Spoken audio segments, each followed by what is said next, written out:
Pemirsa, angin kencang memporak-porandakan permukiman di Kecamatan Toroh, Kabupaten Grobogan. Sedikitnya 99 rumah warga mengalami kerusakan.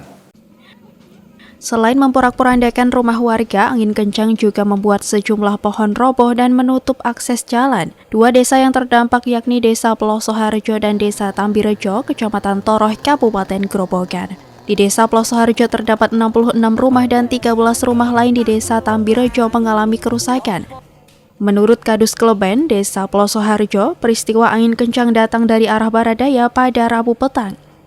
Dusun Beden, Desa Pelosoharjo telah terjadi angin puting beliung menimpa 4 RT yang ada di Dusun Beden ini. Kejadiannya kira pukul 9.45 itu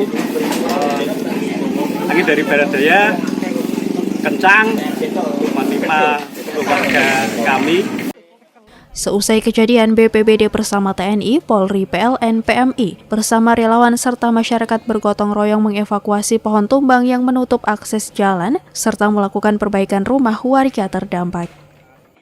Setelah kami BPBD Kabupaten Grobogan bersama instansi terkait serta para relawan baik dari Sarem TA, PMI, Rapi, Rescue Serang, Pramuka dan lain sebagainya melaksanakan kegiatan bakti, yaitu dengan membantu masyarakat yang terdampak mulai dari membersihkan puing-puing material rumah yang terdampak angin kencang tadi sore.